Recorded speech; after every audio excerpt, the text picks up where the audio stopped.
Yo dudes, what's the dealie? As you can see, I have this 13 fishing Fate Black $100 rod that I picked up at Dick's.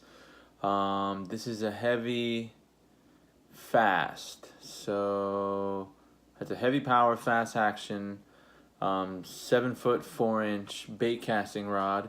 I got a Shimano Corrado K on here that I use pretty much exclusively in saltwater.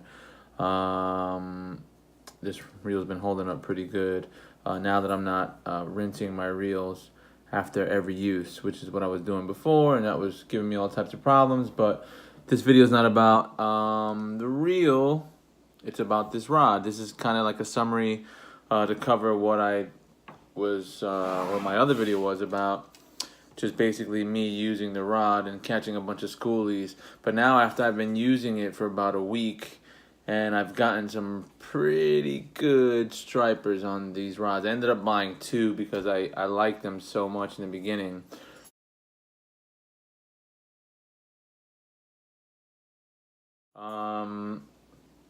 Just as an example, yesterday we got about 43 fish, 43 stripers between us. I think I got like 20, maybe 20 fish, 21 fish. Ronald caught a little bit more than me, but yeah, this rod saw a lot of action last night. Few things. There is a little ring inside of this. I don't know if you can see it there. But, oh. Whoops. There's a little ring inside of here that for some reason, I don't know why or how, it gets dislodged and it comes out when you cast, which is annoying as hell. Because it gets caught up in the lure holder, the hook holder here, and it doesn't influence casting, but when you go to put your lure back on, the ring gets in the way and it's a little annoying. So that's one issue with the rod. In the other video, I mentioned that the reel seat was coming loose. I adjusted it down pretty tightly now, so this thing's not going anywhere.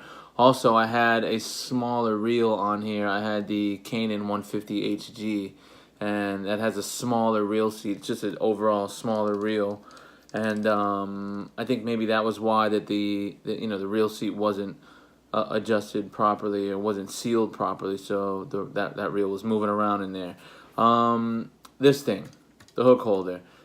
My other rods have one on this side, and sometimes it gets in the way when I'm taking out like a bird's nest or something like that, which, by the way, rarely happens. But when I do a bird's nest, sometimes the line gets caught up here while I'm reeling, or when I set the hook pretty hard, and there's some slack in the line, it'll bunch up under here like that and get caught. So having the hook holder up top is a bonus. I wish they would have made it a solid piece, or with a smaller opening here where I can just put the hook right under, because sometimes the barb gets stuck in this hole and it's a biatch to take out sometimes. So, and at night when I'm like right on top of fish and there's strong current and I'm like fidgeting around to get this off, it's a pain in the neck. Is it a deal breaker? Not really. The cork, it's taking a little bit of a beating, but it's holding up just fine. Again, I wish it was, some black EVA. It would have looked just a lot cleaner. But overall, the rod, man, I like it. For $100, you can't beat it, dude. This guide and this guide, the first two guides up from the base, are solid guides. These are the heavier of the two guides, I'm pretty sure. But these little guides, these micro ones, can you see that little thing? Yeah. Anyway, these micro guides are good because sometimes if you set a hook and you miss a fish and the line gets caught up on top of the pole, I noticed that I don't get as many line twists on top as I do with my Shimano Convergence rod that has the bigger guides. So that's a plus. Other than that, man, this rod is pretty good. I like it. I ended up buying two. The green color kind of grew on me. I wish they would have did a better fastener here, something that looked a little nicer, maybe a metal collar. My favorite reel seats are the Shimano Zodius rods. That's a fucking oops, I shouldn't curse. That's a freaking reel seat. But this thing, it's cool. I mean, for $100, you know, what can you expect? Boom. Good rods. 13 Fishing, Fate Black, 7.4, heavy, fast action. Been catching a lot of stripers on this.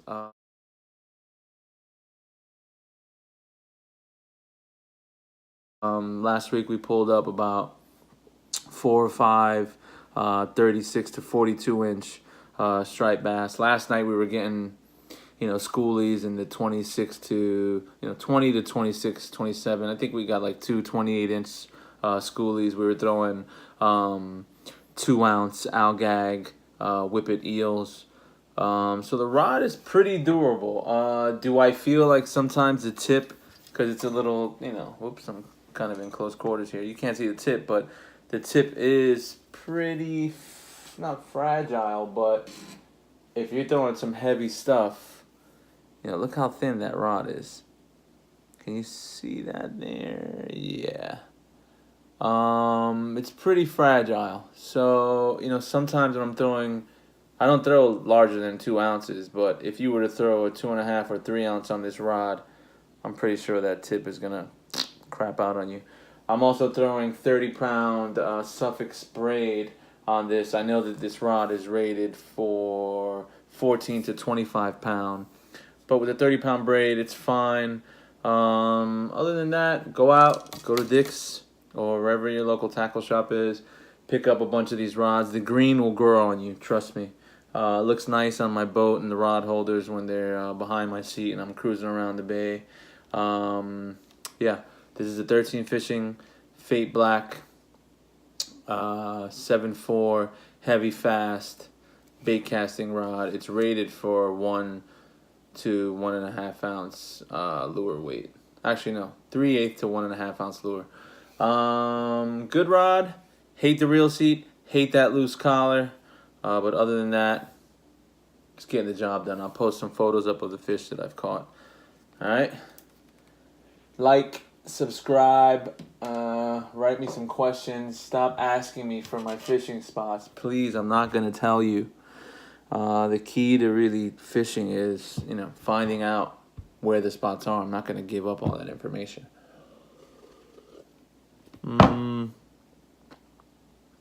What else? Other than that, that's it, man. Maybe I'll do a video on the daytime this week, testing that rod out on some bigger fish or some nice bluefish when they decide to start feeding.